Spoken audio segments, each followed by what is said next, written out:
오늘은 이사야서 55장에서 56장에서 59장까지의 말씀을 함께 읽으셨습니다. 하나님께서 이사야 선지를 통해서 주시는 말씀은 이제 구원의 날이 오고 있다. 이사야서에서 말하는 것을 구원의 날이라고 지칭하여 이제 이야기합니다. 구원의 날은 악인에게는 마지막 날이요 심판의 날이 되고, 믿음의 백성에게는 기본적으로 은혜의 날이요 구원의 날이 됩니다. 그 구원의 날이죠. 그래서 그 구원하시는 날, 그래서 구원의 날이 다가온다 이렇게 선포하고 있습니다. 우리 56장 1절과 2절 말씀을 함께 읽겠습니다. 56장 1절과 2절. 56장 1절. 여호와께서 이와 같이 말씀하시기를 너희는 정의를 지키며 의를 행하라. 이는 나의 구원이 가까이 왔고 나의 공의가 나타날 것임이라 하셨도다. 안식일을 지켜 더럽히지 아니하며 그의 손을 금하여 모든 악을 행하지 아니하여야 하나니 이와 같이 하는 사람, 이와 같이 굳게 잡는 사람은 복이 있느니라. 아멘. 구원의 날이 가까이 오고 있다. 그러므로 하나님의 의, 곧 정의와 하나님의 의를 행하라. 안식일을 굳게 잡듯이 지키라. 이렇게 명하시면서 그것이 바로 복된 것이다. 이렇게 이제 복에 대한 선포의 개념을 여기 다시 한번 말씀하시고 있습니다. 안식일을 지키라. 이렇게 명령하시는 것은 그 처음에 출애굽했던 백성들에게서부터 이제 하나님이 계속 이제 가르쳤던 그 말씀이고 가장 먼저 주셨던 명령이기도 합니다. 그래서 이것은 곧 제사장 나라, 우리가 얘기해오는 제사장 나라의 이제 기초를 말하는 부분이고, 또 거룩한 성도가 되는 훈련의 의미도 동일하게 있습니다. 한마디로 이것이 본질이다. 그리고 이것이 기초다. 또 이것이 기본을 바로 세우는 것이다. 그래서 이 이제 안식일의 개념이 오늘의 이제 주일 성수의 개념까지 내려와 있는데, 또 이제 이 부분에 대해서도 또 우리가 한번 깊이 더 나눌 기회가 또 있습니다. 6절에서 7절 말씀 함께 읽겠습니다. 56장 6절에서 7절. 6절. 또 여호와와 연합하여 그를 섬기며 여호와의 이름을 사랑하며 그의 종이 되며 안식일을 지켜 더럽히지 아니하며 나의 언약을 굳게 지키는 이방인마다 내가 곧 그들을 나의 성산으로 인도하여 기도하는 내 집에서 그들을 기쁘게 할 것이며 그들의 번제와 희생을 나의 제단에서 기꺼이 받게 되리니 이는 내 집은 만민이 기도하는 집이라 일컬음이 될 것임이라. 아멘. 그리고 이제 하나님의 성전은 모든 사람에게 열려 있고 모든 사람이 와서, 만민이 와서 기도하는 집이다. 이렇게 말씀하시는 것이죠. 그래서 하나님의 구원은 모든 사람들에게, 이거 당연히 이방인들에게도 열려 있는 것이다. 이제 확장되는 것입니다. 하나님의 백성들의 이 범위가. 그리고 진짜 문제는 뭐냐? 그 시대의 지도자들에게 있는 것이다. 지금 이제 먼저 지도자들의 문제들을 지적하시는데, 10절에서 12절을 여러분 눈으로 보시면 영적인 게으름과 탐욕과 타락됨이 있다. 그래서 이들이 책망받는데 파수꾼의 역할과 책임을 다하지 못한다. 다하지 않는다. 근데 그 시대의 지도자들에게 있었던 심각한 문제는 한마디로 말하면 감각이 없다. 우리가 이제 방향성에 대해서 뭐 이렇게 얘기했었는데, 영적 감각이죠, 영적 감각. 그래서 이것이 맞는가, 우리는 이제 이것이 옳으냐, 맞냐, 뭐 틀리냐, 뭐 이렇게 생각하는 것들이 많이 있는데, 그것을 우리가 이제 신앙의 방향성이라고 규정했었습니다. 그래서 이것이 방향이 맞느냐를 생각하면 거기에서 옳고 그름을 크게 고민할 필요는 없어요. 방향 안에서 하나님 뜻인지 아닌지를 분별하는 방법은 방향이 맞냐. 그래서 지금 이 향방을 향방, 방향 이제 이렇게 성경에는 표현하는데, 그것을 가지고 이제 감각이라고 저는 생각합니다. 그래서 이 영적인 감각이 없어짐으로 인하여 영적인 게으름이 오고 탐욕과 타락됨이 이제 있고, 무엇보다 역할, 우리는 뭐 오늘의 소명과 사명이라고 이제 또 더 우리가 규정을 합니다만, 파수꾼의 역할, 청지기로서의 사명과 책임을 다하지 않는다. 이렇게 지금 지적을 받는 것입니다. 무엇보다 이제 가장 큰 죄는 57장 이제 넘어가시면 이제 57장의 제목이 우상 숭배를 규탄하시다 이렇게 제목이 되어 있잖아요. 그래서 57장 1절에서 5절까지의 말씀은 이제 우상 숭배가 죄다. 특별히 그 아래에 몰렉 숭배에 대한 이야기도 나오는데 어린아이를 인신공양하는 그것을 가지고 이제 몰렉을 숭배한다, 우상 숭배한다 이것을 지적하고 있습니다. 이제 57장에 이제 14절, 15절로 가시면 심판에 대한 얘기들을 쭉 지적하시고 난 다음에 참으로 죄악과 이제 불순종이 만연했던 때였던 것이죠. 이때도. 그러나 14절에서 15절 말씀 보면 그러나 그럼에도 불구하고 하나님은 이제 그분 앞에서 통회하는 사람, 겸손으로 서는 사람은 회복해 하시겠다 이렇게 말씀하시는 것이죠. 그래서 이것이 하나님의 자비와 긍휼이요 무엇보다 저는 하나님의 인내하심이다라고 생각해요. 하나님의 인내하심. 그 하나님의 인내하심이 자비와 긍휼에 기초한 하나님의 성품입니다. 근데 하나님의 인내하심이 없었으면 저는 여기 있을 수 없거든요. 그래서 항상 저희 이제 아이가 아직 좀 어린데 애 앞에서 부모가 잘해야 되는 것 중에 하나가 지혜로워야 된다. 뭐 이렇게 포괄적으로 얘기할 수 있지만 가장 먼저 잘해야 될 것은 인내하는 거예요. 인내하는 거. 좀 참아야 되더라고요. 그래서 훅 하고가 올라올 때 한번 참아야 되는데 하나님은 인내하시는 하나님이에요. 그래서 우리가 그 범죄하고 실수하고 그럼에도 불구하고 하나님이 이제 참으시죠. 그래서 그것이 바로 하나님의 자비와 긍휼이라고 생각할 수 있습니다. 자, 그리고 이제 58장 1절에 이제 하나님께서 이사야 선지에게 다시금 명령하고 계십니다. 이 영적 회복을 위하여 이런 말들을 선포해라 하면서 이제 책망의 말들을 주셔요. 그래서 파수꾼의 경고와 경각을 위한 나팔처럼 외쳐라. 큰 소리로 외쳐라. 그리고 나서 오늘의 이제 좀 가장 중요한 어떤 우리에게 다가오는 본문 이제 영적 금식에 대한 참된 금식에 대한 의미들을 설명합니다. 이것은 이제 우리가 영적인 것으로 많이 이해하는데 금식에 대하여. 근데 금식은 그냥 형식적인 것이 아니라 참되면 내용이 있어야 된다라고 6절 7절 58장 6절 7절에 내용이 없는 삶, 내용이 없고 삶이 동반되지 않은 형식적인 신앙은 특히 형식적인 금식은 의미가 없다라고 지적하고 계세요. 이건 오늘도 동일합니다.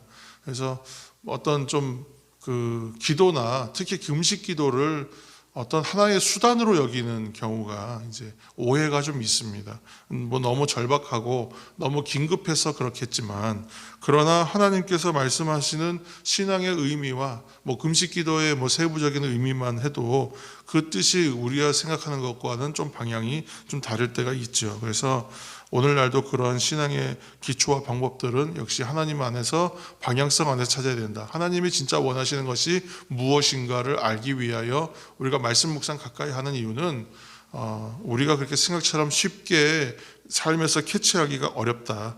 그래서 전체적인 방향성 안에서 계속 찾아내야 되는 고민의 작업들이다. 신앙은 이렇게 말할 수 있는 것입니다. 하나님의 뜻을 따르는 것이 순종이죠. 그리고 그 뜻을 행함이 헌신의 자리다. 이렇게 우리는 좀 얘기들을 메시지를 발견할 수 있겠습니다. 자, 이제 그렇다면 이처럼 이제 58장 13절 말씀 한 절 읽을까요? 58장 13절. 네, 안식일에 대한 얘기인데 58장 13절입니다. 13절.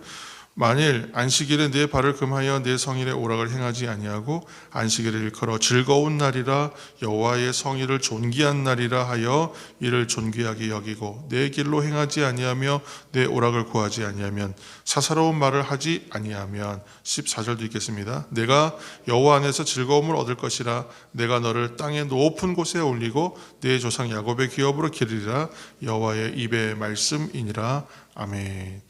우리가 지금까지 계속 하나님의 말씀을 이제 율법으로 여겨서 꼭 지켜야 하는 형식으로 하나님의 말씀을 지켜야 되죠. 그 말씀 그대로를 지켜내야 하는 것입니다. 그러나 하나님의 율법을 지킨다, 하나님의 말씀을 지킨다는 것은 하나님의 말씀의 뜻과 의미가 무엇인지를 먼저 발견하고 그 방향성 안에서 살아내는 것을 말하는 것이지, 그 말씀에서 얘기하는 형식들을 취하여 그 형식을 말 그대로 율법처럼, 법처럼 철저하게 지켜내는 것만이 하나님의 뜻대로 사는 것은 아닌 것이죠. 그래서 지금 이제 하나님의 말씀대로 살아가는 사람이 하나님의 뜻을 잘 알고 하나님의 마음을 이해하고 그 하나님의 마음에 합당하도록 살아내는 그 사람들일 것입니다. 그래서 이 사람이 받는 복이 있어요. 58장 11절이에요. 58장 11절 함께 읽겠습니다. 여호와가 너를 항상 인도하여 메마른 곳에서도 내 영혼을 만족하게 하며 내 뼈를 견고하게 하리니 너는 물된 동산 같겠고 물이 끊어지지 아니하는 샘 같을 것이라. 아멘. 예전에 제가 청년부 사역할 때 청년부 공동체의 이름이 물된 동산 공동체, 우리가 그렇게 이름을 지어서 셀 리더들을 세우고 그렇게 새롭게 했던 기억이 있습니다. 왜 물된 동산이라는 것이 참 우리에게 다가오는 말인가? 하나님께서 공급하신다는 것이잖아요. 하나님이 공급하신다. 하나님이 공급하신다고 믿고 당장의 공급과 당장의 먹이심이 느껴지지 않더라도 하나님께서 이 방향이 안에서 나를 얼마든지 먹이시고 세우실 것이라는 믿음으로 행할 때에 두려움이 없어져요. 당장에 고갈되고 그 기간이 꽤 길어져도 견딥니다. 왜냐하면 하나님이 나를 물된 동산 같게 하신다는 것을 믿음으로 확신하기 때문에. 그 믿음은 그래서 하나님을 보는 것, 하나님의 뜻을 발견하는 것이, 그게 믿음이 있어야 가능한 일이다, 그렇게 생각하는 것입니다. 성도 여러분, 지금 이제 59장 이제 1절 보시면 이제 유다가 이제 파괴되죠.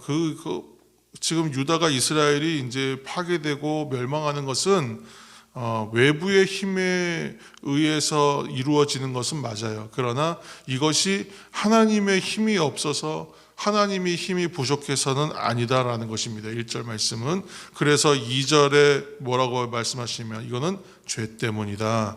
그리고 이제 3절에서 8절의 내용은 그러면 죄의 내용은 무엇입니까? 이렇게 말할 수 있죠. 그래서 피 흘림과 거짓을 말하고 불의한 재판을 행하고 맨날 악을 생각하고 악을 도모하고 이러한 것들이 다 죄다. 그래서 이제 하나님께서 16절에서 18절의 눈으로 보시면 하나님의 공의를 세우시겠다, 이렇게 말씀하시는 거예요. 그러니까 하나님은 이처럼 공의로 세우신다는 것은 재판하시겠다는 거예요. 판단하시겠다, 심판하시겠다. 그러나 이것은 항상 말씀드리지만 하나님의 심판, 하나님의 백성을 향한 심판에는 자비와 긍휼이 동시에 있다, 이면에. 그래서 하나님의 자비와 긍휼의 말씀이 있기 때문에 하나님은 공의의 하나님이요 동시에 사랑의 하나님이신 것이죠. 그래서 이제 20절의 말씀처럼 구속과 구원이 누구에게요? 회개하여 돌이키는 자에게는 약속된다, 이 말씀이 있습니다. 근데 제가 이제 오늘 이 본문 중에서 읽는 것은 이제 12절, 59장 12절 한 절 읽겠습니다. 59장 12절. 이는 우리의 허물이 주의 앞에 심히 많으며 우리의 죄가 우리를 쳐서 증언하오니 이는 우리의 허물이 우리와 함께 있음이니라. 우리의 죄악을 우리가 아나이다. 아멘. 이게 되게 놀랍잖아요. 왜냐하면 이사야서뿐만이 아니라 예언서 전체에 흐르는 말씀을 보면 돌이킴이 없다는 것이나 돌이킴이 없다.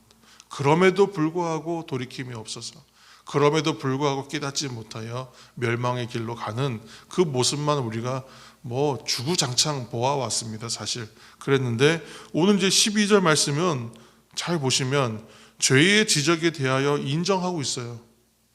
그렇죠? 자기가 죄인이라고 인정합니다. 그래서 이 문제가 무엇인지, 이 죄의 문제가 무엇인가를 묵상하는 내용이에요.